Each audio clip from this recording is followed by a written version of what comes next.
Bismillahirrahmanirrahim. Assalamualaikum warahmatullahi wabarakatuh. Alhamdulillahi rabbil alamin. Allahumma salli ala sayyidina Muhammad wa ala ali sayyidina Muhammad. Bapak-bapak, ibu-ibu, hadirin hadirat, alim ulama, cerdik pandai, tokoh masyarakat, yang besar tak dihimbau gelar, yang kecil tak disebut nama. InsyaAllah kita semua hamba-hamba dimuliakan Allah subhanahu wa ta'ala. Amin ya rabbal alamin. A'udzu billahi minasyaitonir rajim. Kuntum khaira ummah. Kalian ini umat yang terbaik. Ukhrijat linnas, yang dikeluarkan Allah subhanahu wa ta'ala dari yang gelap kepada yang terang, dari yang batin kepada yang zahir. Sifatnya tiga saja. Ta'muruna bil ma'ruf wa tanhauna 'anil munkar wa tu'minuna billah. Mengajak kepada yang baik, melarang dari yang mungkar, beriman kepada Allah. Kalian umat terbaik karena banyak puasa sunat, bagus. Kalian umat yang terbaik karena bolak-balik haji ke Makkah, memang tak salah. Kalian umat yang terbaik karena ke masjid tiap hari, iya. Tapi dalam ayat ini tak disebut begitu. Kalian umat yang terbaik ta'muruna bil ma'ruf. Syukran. Kalau mengajak kepada yang baik. Sekarang orang tak lagi mengajak kepada yang baik. Yang penting saya selamat. Masalah tetangga saya tidak selamat, masalah kawan sekantor saya tidak selamat, bukan urusan saya. Ini bukan ajaran Islam. Malah sekarang kalau ada orang ngajak orang lain, urus diri kamu sendiri aja lah, jangan urus saya. Ini orang tak mengerti ajaran Islam. Kalau diharapkan ceramah, diharapkan pengajian, dalam Islam tidak ada holy man. Holy suci, men orang suci, biku, biksu, pastor, servant of God, pelayan Tuhan. Dalam Islam tak ada. Dalam Islam mengajak kebaikan, urusan bersama. Dalam agama lain tak. Memang sudah disediakan disebut orang suci. Masalah mengajak kepada Tuhan, tanggung jawab orang suci. Dalam Islam tidak. Pak Ustadz, ini tetangga saya tiap hari ngajak saya sholat, padahal dia insinyur. Ini tetangga saya tiap hari ngajak saya puasa sunat, padahal dia sarjana hukum. Apa hukumnya Pak Ustadz? Ya ngajak, apa salahnya? Memang itu kewajiban agama. Tapi kalau sudah masalah bercerita halal, haram, makruh, mubah, sunat, sunat muakkad, ini dalilnya qat'i, ini dalilnya zonni, baru perlu sekolah agama. Bedakan antara mengajak dengan berfatwa. Masalah ngajak, mau tamat STM, mau tamat SMK, mau tamat SD, mau tak sekolah, ngajak, bebas. Ngajak sholat, ngajak puasa. Tapi kalau sudah cerita berfatwa, menetapkan hukum, itu baru perlu orang yang spesialisasi di bidangnya.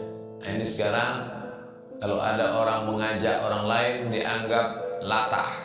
Mengajak orang lain, itu udah kerja ustadz itu. Enggak, ustadz itu bukan mengajak. Ustadz itu menjelaskan masalah hukum halal haram. Ini kurban dilaksanakan Nabi setiap tahun. Tapi menurut mazhab Syafi'i, Maliki, Hambali, sunat muakkad. Sedangkan menurut mazhab Hanafi hukumnya wajib. Kenapa kurban itu hukumnya wajib? Karena Nabi pernah mengatakan, man wajada sa'atan, siapa yang rezekinya lapang, falam yudhahi, tidak mau berkurban, fala yaqrabanna musallana, jangan dekat-dekat tempat sholat kami. Menurut hadis, kalau dalam hadis itu ada wa'id, ancaman, maka maknanya wajib. Ustadz menjelaskan hukumnya.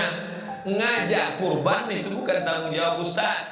Ibu ngajak anaknya, bapak ngajak istrinya, istri ngajak tetangga, sahabat ngajak kawannya.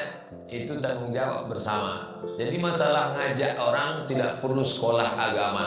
Sekarang orang khilaf, tak bisa dia membedakan mana mengajak, mana menjelaskan masalah hukum agama.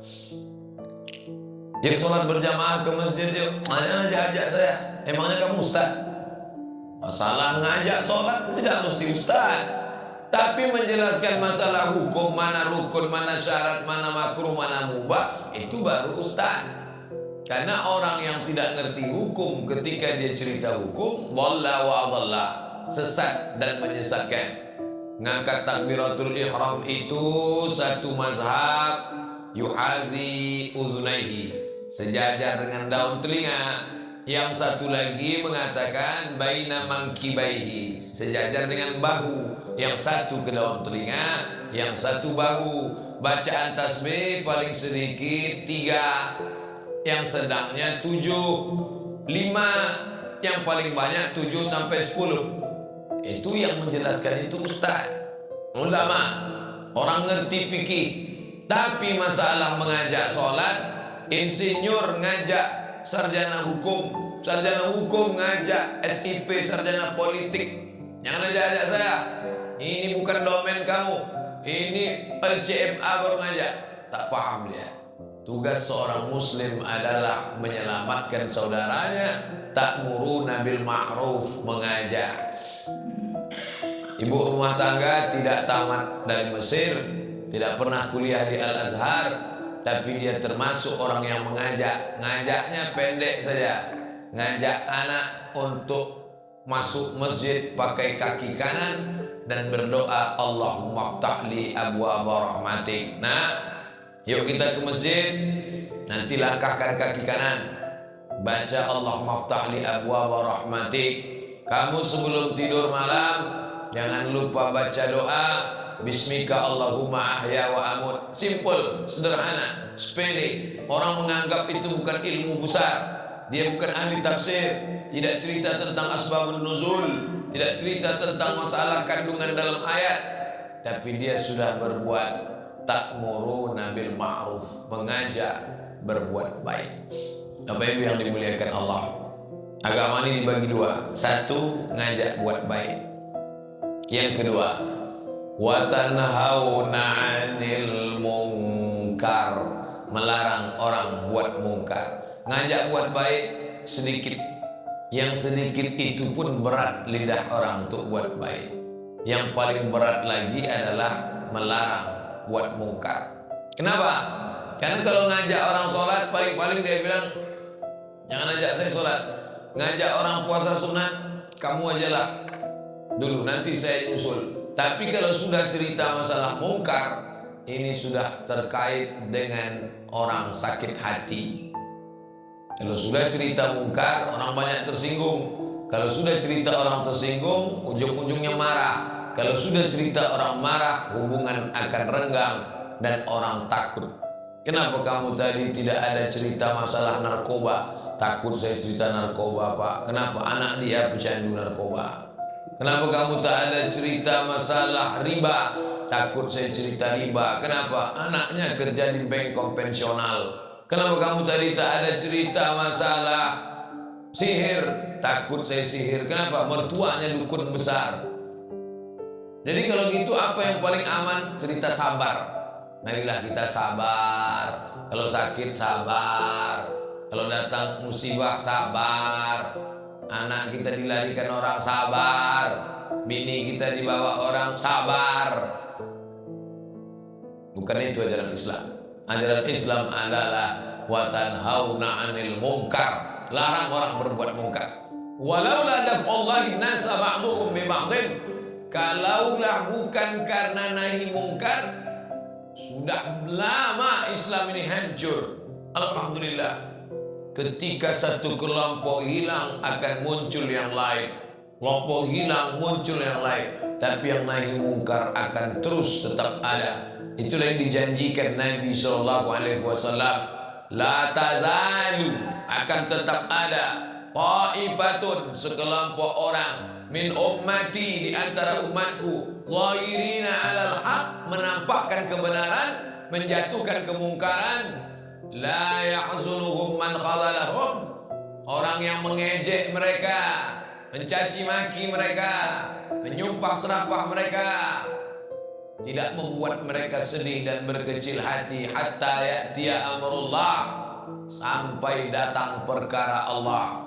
Allah menunjukkan kebenaran. Itulah yang membuat Abu Jahal, Abu Lahab, Abu Sufyan marah sama Nabi Muhammad sallallahu alaihi wasallam. Kalau Nabi Muhammad itu cuma ngajak sholat subuh, nggak mungkin Abu Jahal marah. Mereka biasa bangun subuh. Kalau Nabi Muhammad ngajak ayo haji, tak mungkin Abu Lahab marah. Karena Abu Jahal, Abu Lahab, Abu Sufyan tiap tahun melaksanakan ibadah haji. Ibadah haji sudah ada sebelum Nabi Muhammad sallallahu alaihi wasallam datang. Hanya tidak ditulis saja namanya. Kalau ditulis haji, itu haji semua. Haji Abu Jahal, haji Abu Lahab, haji Abu Sufyan. Tambah bunyi ayat itu, tabat yada haji Abi Lahab wa tab. Mereka itu haji semua. Lalu kenapa marah mereka? Karena Nabi melarang menyembah Lata, Uzza, Manat, Hubal, Jibti, Taut, Naham. Marah mereka. 40 tahun Nabi tak ada melarang mereka. Mereka senang. Kalau ditanya siapa itu Al-Amin, mereka tak sebut Muhammad. Siapa itu yang lewat itu? Al-Amin. Kenapa mereka senang? Karena Muhammad tidak pernah mengotak-atik kepentingan mereka. Tapi ketika Nabi mulai mengatur masalah khamar mereka, mereka hobinya minum khamar. Pagi minum khamar, siang minum khamar, malam minum khamar. Turun ayat khamar, tumpahkan khamar sampai basah pasir jalan depan kota Madinah. Mereka simpan itu khamar dalam tabung kayu. Mereka simpan dalam labu. Ada namanya karak labu. Lalu kemudian labu ini dikorek isinya, dijemur kering. Ada namanya zaf, yaitu pangkal korma yang dipahat. Nah itu tempat khamar. 4 tempat khamar. Satu lagi kayu yang disusun, diikat, lubang-lubangnya ditutup pakai tir, seperti gala-gala pada sampan kayu. Tempat khamar. Nabi melarang itu tempat khamar. Kenapa? Khawatir orang Islam sholat tapi ada tempat khamar di rumahnya. Lalu orang bertamu, dia tengok, oh kasihan teman saya, sholat juga minum khamar juga. Padahal tempatnya saja tempat khamar, isinya air zam-zam. Tapi orang sudah kadung suuzon.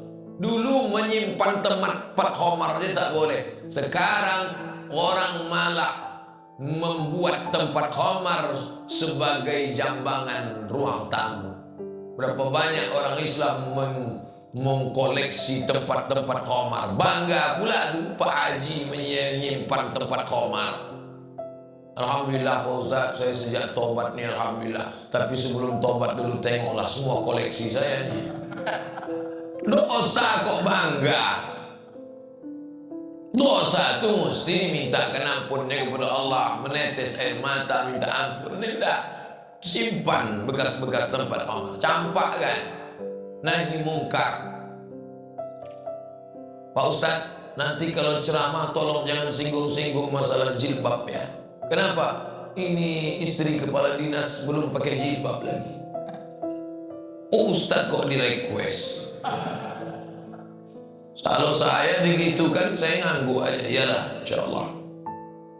Adapun judul pengajian kita adalah perempuan yang masuk neraka karena tidak mau pakai jilbab. Alhamdulillah. Nyesal saya ngundang Ustaz tuh. Ini yang pertama dan terakhir. Dia tak apa-apa. Siapa yang tak pakai jilbab menolak ajaran Islam, maka dia kafir. Apa tu'minuna bi ba'dil kitab wa takfuruna bi ba'd? Apakah kalian percaya kepada sebagian, kalian tolak sebagian? Kalian percaya ayat sholat, kalian percaya ayat zakat, kalian percaya ayat haji, kalian percaya ayat umrah, tapi ayat jilbab kalian tak percaya. Kafir menolak ayat jilbab.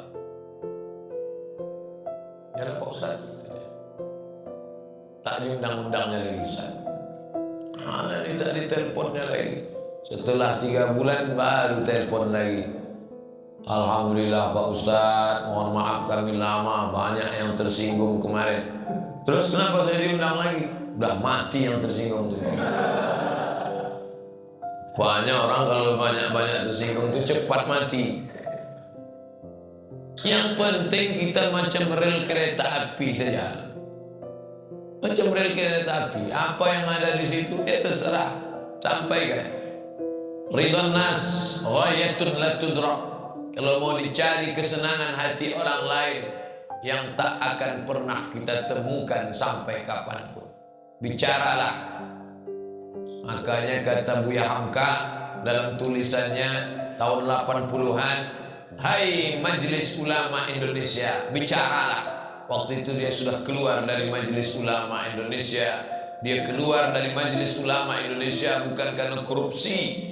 Dia keluar dari Majelis Ulama Indonesia karena mempertahankan fatwa haram Natal bersama. Buya Hamka, ya, fatwa dari Majelis Ulama Indonesia tentang haram Natal bersama itu menghalangi presiden untuk Natal bersama non-muslim. Sedangkan kita sedang menggalakkan kerjasama antar umat beragama, ingin Natal bersama, nyanyi-nyanyi bersama, jingle bell bersama. Tolong Buya cabut ini fatwa. Tidak, kata Buya Hamka. Kalau begitu pilihannya 2, kata Menteri Agama. Ratu Alam Shah Prawira Negara bertahan menjadi ketua MUI, copot fatwa, atau fatwanya tetap Buya turun, biar saya turun. Prinsip, hidup harus berprinsip. Apa kata Rusdi Hamka, anak Buya Hamka? Ketika Buya turun dari jabatan ketua Majelis Ulama, lebih banyak ucapan selamat ketika dia turun daripada ketika dia naik. Orang bangga dengan prinsip hidupnya. Orang beriman nampak kualitasnya ketika dia mampu melaksanakan nahi mungkar. Yang penting bukan saya yang buat, yang penting bukan saya yang mabuk, yang penting bukan saya yang... Bukan begitu masalahnya. Satu yang berbuat di komplek ini, kita semua ikut menerima akibatnya. Hadis riwayat Tirmidzi, la ta'murunna bil ma'ruf, ajak orang buat baik, wa la tanhauna 'anil munkar, larang orang buat mungkar. La yushikanna ayyab'athallahu 'alaikum 'iqaban. Kalau kalian diam, tak peduli, biarlah. Yang penting bukan saya, yang penting bukan anak saya, yang penting bukan istri saya. Diam kalian melihat kemungkaran. La yushikanna ayyab'athallahu 'alaikum 'iqaban. Allah akan turunkan hukuman. Ketika hukuman itu turun, summa tad'unahu, kalian pun nangis doa beramai-ramai. Hadiri istighosah kubro, tablik akbar di tanah lapang, pakai baju putih, pakai kain putih, pakai topi putih, pakai sendal putih, pakai HP putih, minta kepada Allah, fala yustajabu lakum, doa kalian tak dikabulkan. Salah satu penyebab doa tak dikabulkan karena tidak melakukan nahi mungkar. Sekarang orang jual khamar berserak-serak di tepi jalan. Itu sebetulnya kalau melihat gitu gimana cara mengatasinya Pak Ustaz? SOP-nya gimana? Nabi udah jelaskan, man ra'a minkum mungkaran, siapa di antara kalian yang melihat kemungkaran, falyughayyirhu biyadihi, robah dengan tangannya. Mana dengan tangan? Nih dengan tangan. Itu kan artinya kekuasaan Pak Ustaz. Tengoklah hadisnya, biyadi, yadi itu dengan tangan. Jadi kalau gitu, ya dengan tangan. Kalau sanggup dia dengan tangan, diambilnya martil, dihancurkannya. Oh itu anarkis. Bukan anarkis, itu ajaran agama. Orang takut saja melakukannya. Ustaz, kenapa tak buat? Saya kurus. Bapak yang berotot, yang tegak, buatlah. Lakukanlah. Li'ayru biyadi, dengan tangan. Makanya hebat kawan-kawan kita yang sweeping di tepi pantai. Malam-malam keluar dari masjid, anak-anak muda pakai motor. Wah, sweeping, pakai jilbab, pakai jubah, pakai sorban. Mana surat nikahnya? Ini nikah pacaran apa tunangan? Tunangan Pak, ini cincin. Mana? Apa beda cincin tunangan sama cincin hiasan? Tunangan pun tak boleh berdua-duaan. Angka, mana? Walinya, mana? Hebat, ini orang beriman. Remaja masjid itu begitu kegiatannya. Ini remaja masjid pergi ke pantai mandi-mandi. Tuh apa remaja masjid mandi ke pantai?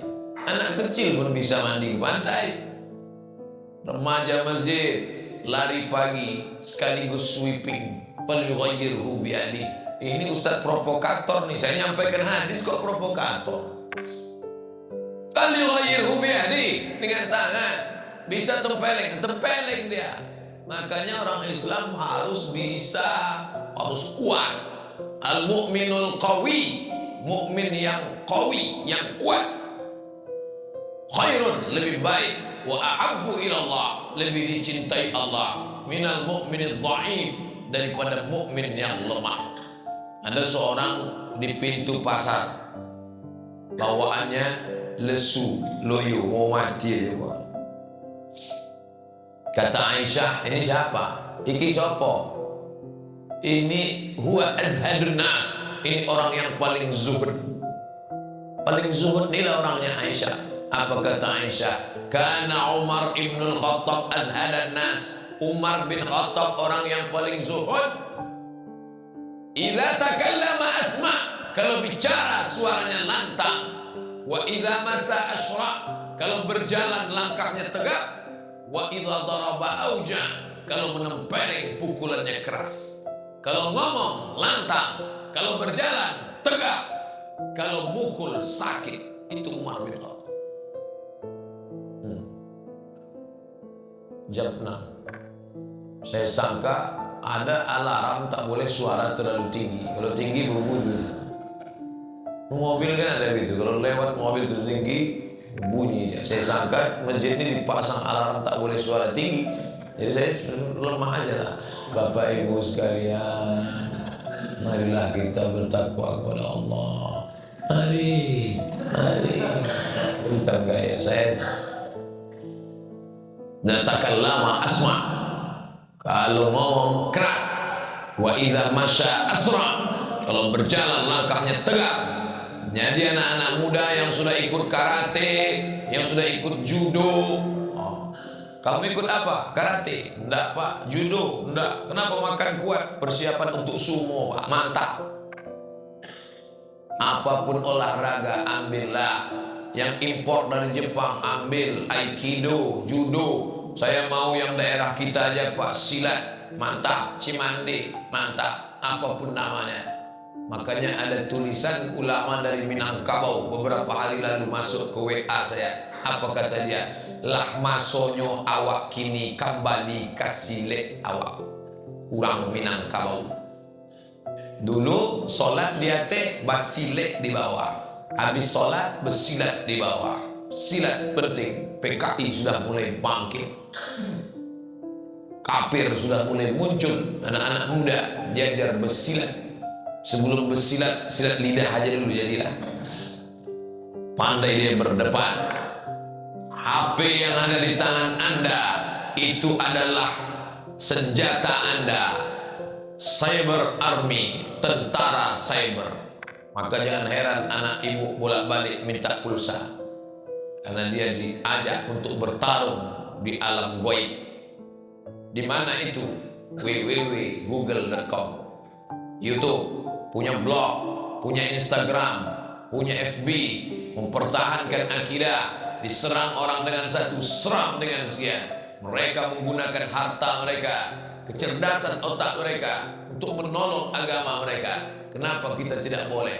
La ta'murunna bil ma'ruf, ajak orang buat baik. Wa la tanhaunna 'anil munkar, larang dari perbuatan munkar. Orang menganggap kalau ibadah itu adalah sholat. Sholat sunat banyak-banyak ya bu, bu, oh bu. Nah, itu saya tak pandai ceramah gitu. Ibadah itu adalah ketika kita mampu menyingkap kebatilan. Itulah ibadah yang paling hebat.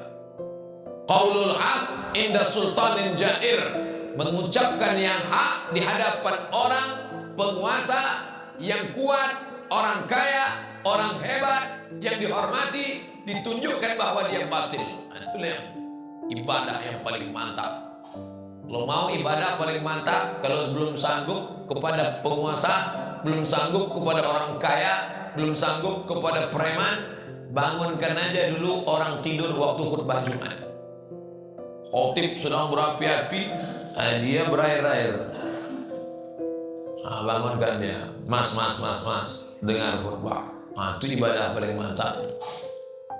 Belum sanggup saya nepuk bahu dia pak, waktu lewat kotak infak, pukulkan ke lututnya sedikit. Aduh, kata dia. Paling tidak dia sudah terbangun mendengarkan khutbah. Ibu, anaknya bangunkan. Syuruk jam 6 lewat 9. 6 lewat 9 sudah syuruk. Jam sudah menunjukkan pukul 6. Nak, bangun ya, kata bapak. Bapak sudah amar ma'ruf. Bangun ya nak, kata bapak. Sudah amar ma'ruf. Bangun ya nak, sholat subuh. 10 menit lagi waktu subuh habis. Ibunya datang. Biarlah pak, sekali-sekali mumpung tanggal merah. Tanggal merah dia bilang libur sholat. Inilah yang membuat anak-anak ini jadi hantu, jadi setan. Orang tua membiarkan pembiaran yang luar biasa. Saya termasuk punya orang tua yang tidak kejam tapi tegas. Kami dulu disuruh milih somad. Nama saya Abdus Somad. Mau sekolah apa mau nikah? Kalau mau sekolah ku sekolahkan, kalau mau nikah ku kasih kebun sawit 2 hektar, nikahlah. Mau sekolah mau nikah? Mau sekolah mak, sekolah.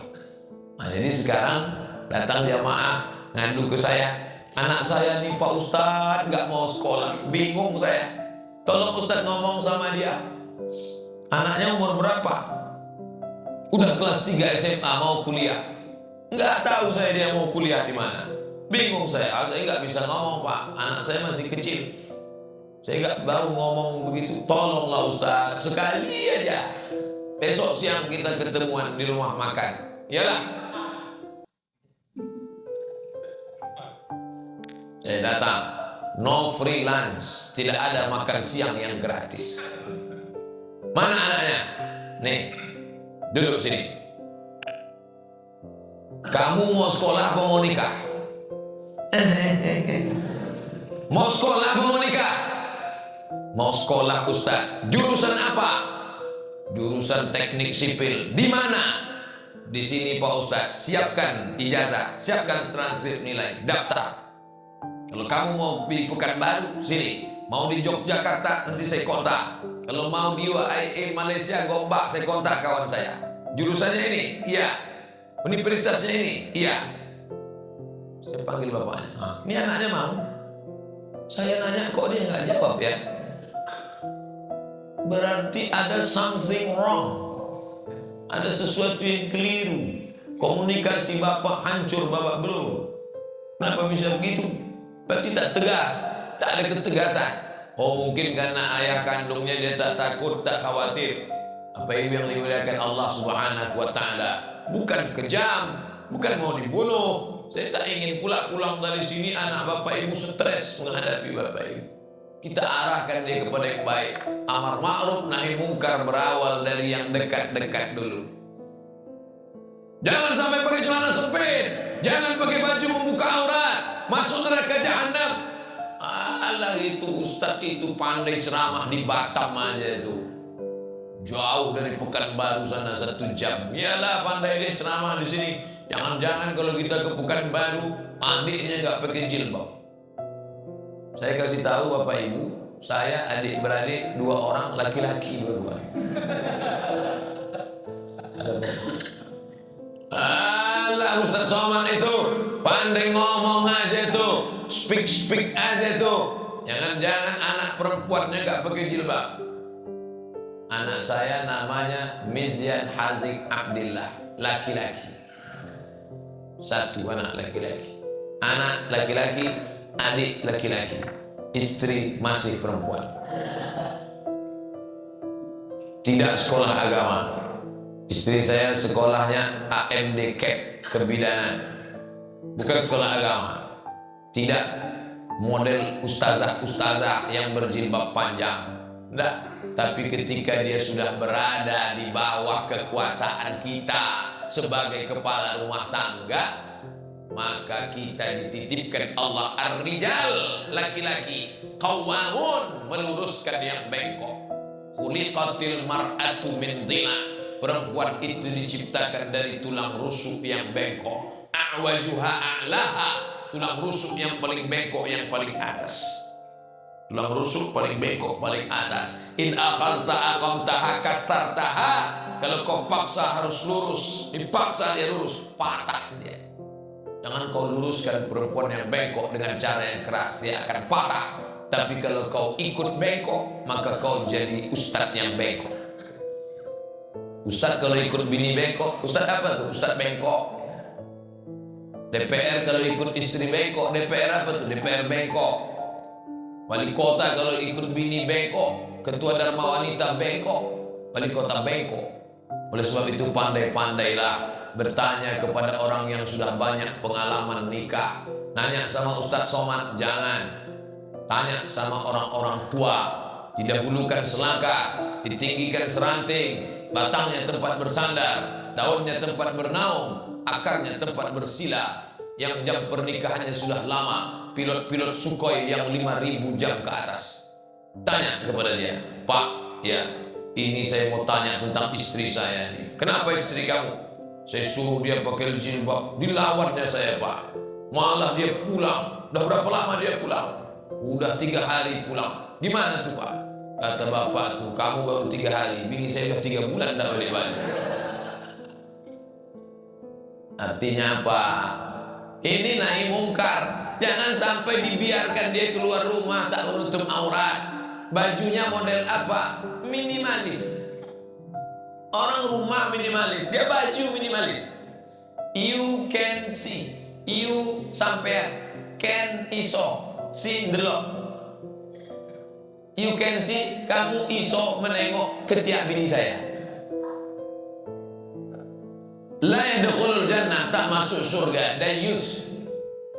Dayus, bukan gayus. Kalau gayus itu yang makan duit pajak kita. Dayus, tak masuk surga. Dayus. Siapa dayus itu ya Rasulullah?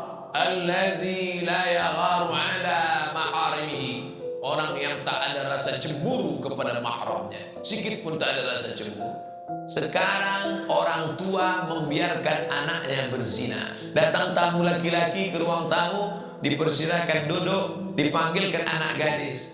Nih, pacar kamu udah datang nih, jangan biarkan dia nunggu lama-lama, nanti diambil orang. Kiki.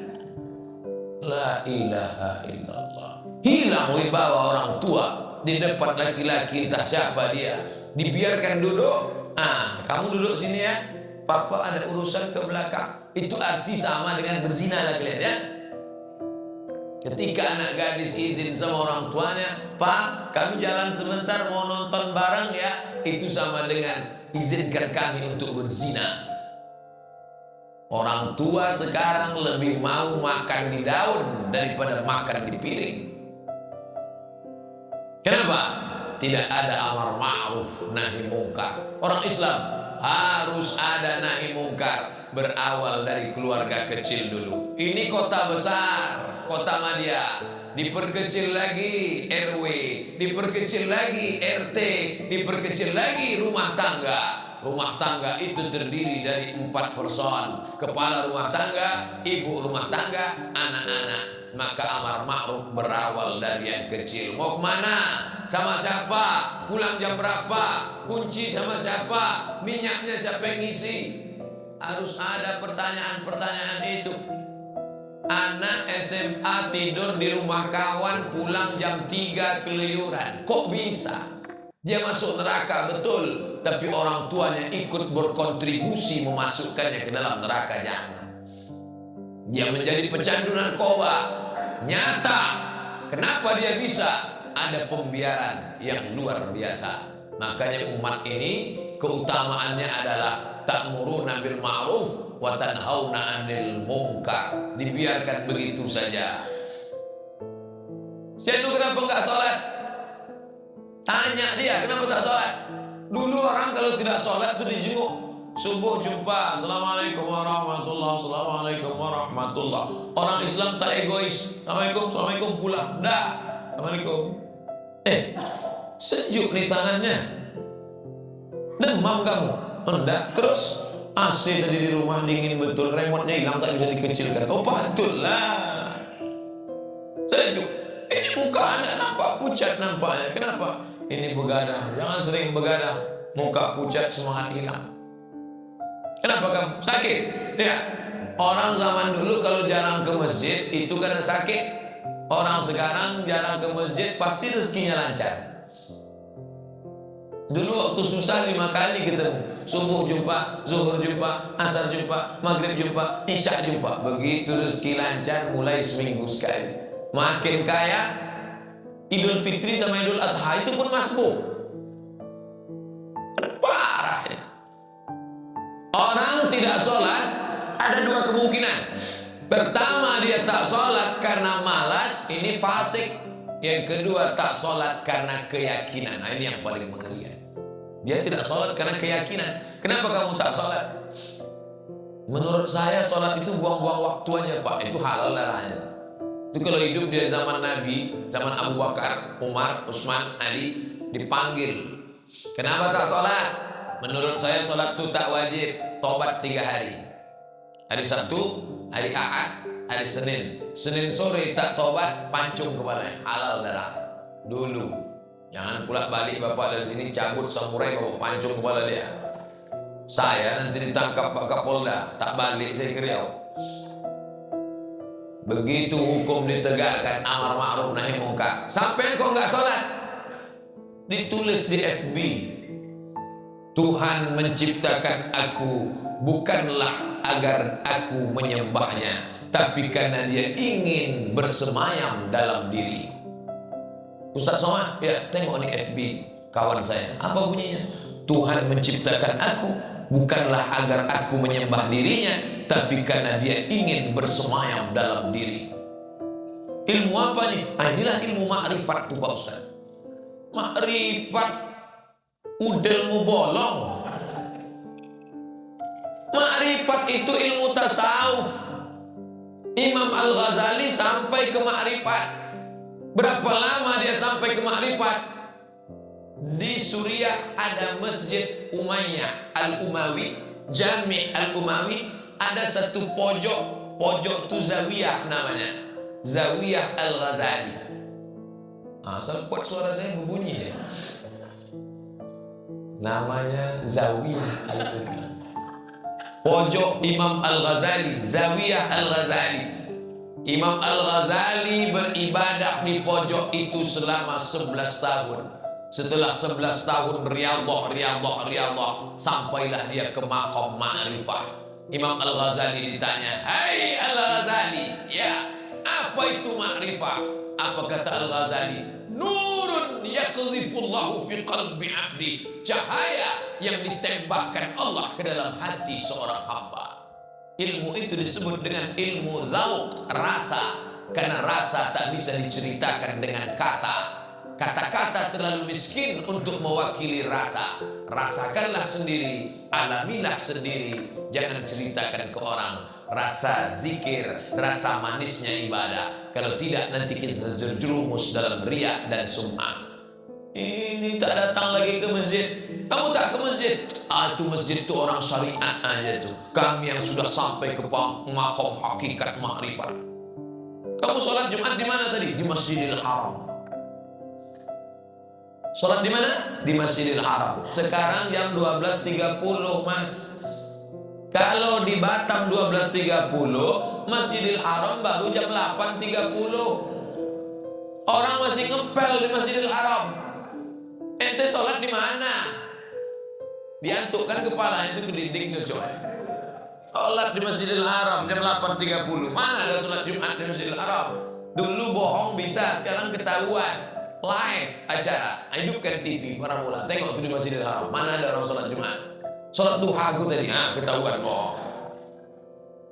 Banyak orang ngaku-ngaku makrifat, ngomongnya nggak tanggung. Aku beribadah bukan karena takut neraka. Aku beribadah bukan karena inginkan surga, tapi karena aku inginkan cintanya. Ente copy paste dari Rabi'ah Al-Adawiyah.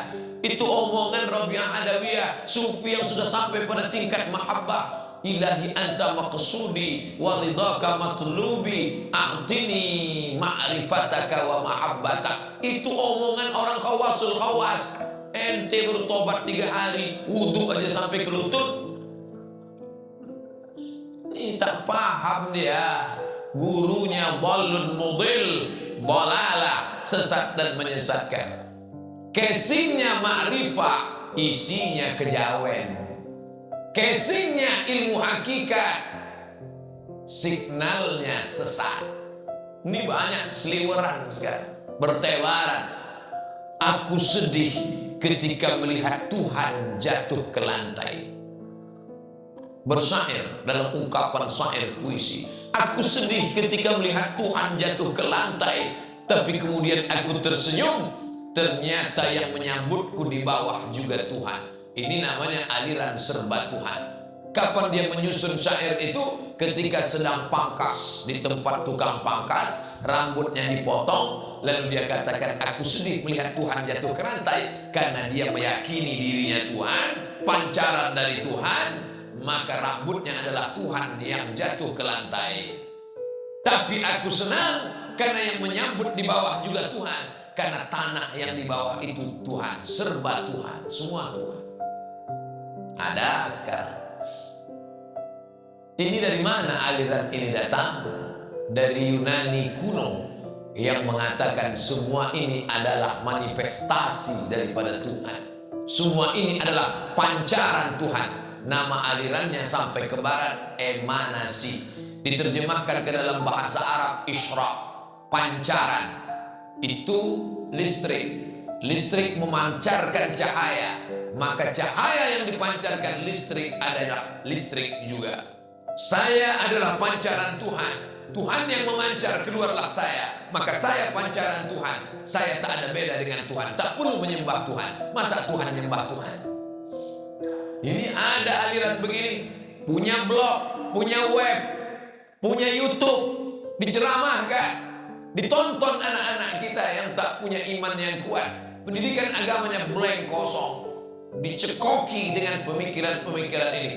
Rusaklah dia. Alhamdulillah, kita di Batam masih ada syekh-syekh tariqat yang benar, bersilsilah. Kamu ini zikirnya apa namanya?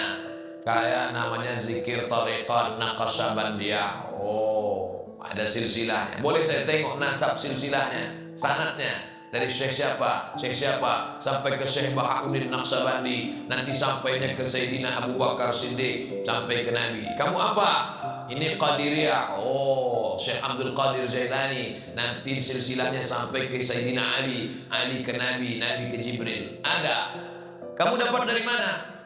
Pokoknya saya dapat tadi malam mimpi. Sayalah syekhnya.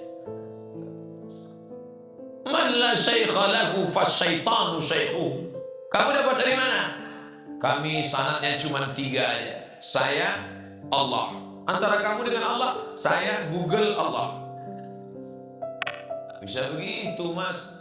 Ini ada baiatnya, ada sumpahnya. Saya bersumpah setelah mengikut aliran zikir ini, maka saya akan berpegang kepada syariat Muhammad sallallahu alaihi wasallam. Itu ada perjanjiannya. Al-haqiqatu bila syari'ati batilah. Hakikat tanpa syariat batil. Yang mengaku-ngaku kaji syariat batil tanpa hakikat. Ngaku-ngaku hakikat makrifat tanpa syariat batil. Al-haqiqatu bila syariati batilah. Hakikat tanpa syariat batil. Bapak Ibu yang dimuliakan Allah, jangan sangka kalau udah ikut kelompok zikir aman dari setan. Udah ikut kelompok zikir aman dari setan. Justru setan masuk melalui zikir. Setan masuk melalui zikir. Kenapa? Innamal a'malu binniyat. Idza ra'aitar rajul, kalau kau lihat ada orang yatiru fil hawa, terbang di atas awan, yamshi 'alal ma, berjalan di atas air, la taghtar, jangan tertipu. Nanti datang ngaku kiai, jubah 3 lapis, sorban sebesar ban Vespa, bisa terbang di atas awan, bisa berjalan di atas air, ambil golok tak mempan. La taghtar, jangan kau tertipu. Kenapa? Iblis pun bisa melakukan itu. Tapi pandanglah pada istiqomahnya dalam sholat subuh berjamaah. Kiai sholat subuh 7.30, jangan ikut. Pandang pada istiqomahnya dalam sholat subuh berjamaah. Diceritakan oleh ulama tasawuf dalam kitab Al-Luma karya Imam Saraj At-Tusi. Ayo kita mengunjungi wali Allah, diajaknya murid-muridnya. Ayo kita tengok wali yuk. Ayo. Kalau di sana wali Allah, di Batam 2, wali murid sama wali kelas. Ayo kita tengok wali Allah. Ayo. Di mana? Masjid sana. Wali Allah sedang duduk di masjid berzikir. Mana wali Allah? Itu dia. Begitu diajak ngobrol, assalamualaikum ya wali Allah, waalaikumsalam warahmatullah. Meludah dia dalam masjid. Langsung berdiri sang imam, mari kita tinggalkan, ini bukan wali Allah tapi wali setan. Dalam kitab Saraj At-Tusi, Syekh, tadi kita mau cari wali Allah, ini orangnya, kenapa kita tinggalkan? Karena dia meludah dalam masjid, meninggalkan syariat. Yang meninggalkan syariat batil. Syekh Abdul Qadir Jailani berzikir dalam masjid di Baghdad, la ilaha illallah, la ilaha illallah, la ilaha illallah. Tiba-tiba datang bisikan, hai Abdul Qadir Jailani, berhentilah engkau berzikir, semua dosamu sudah kuampunkan dan kau angkat engkau menjadi wali-waliku. Apa yang dilakukan Syekh Abdul Qadir Jailani? Langsung membaca ta'awuz, meludah ke sebelah kiri dengan sedikit tiupan. A'udzubillahi samil alim minasyaitonir rajim. Kenapa dia meniupkan bisikan ta'awuz? Karena dia tahu itu setan. Dari mana dia tahu itu setan? Karena bisikannya bertentangan dengan syariat.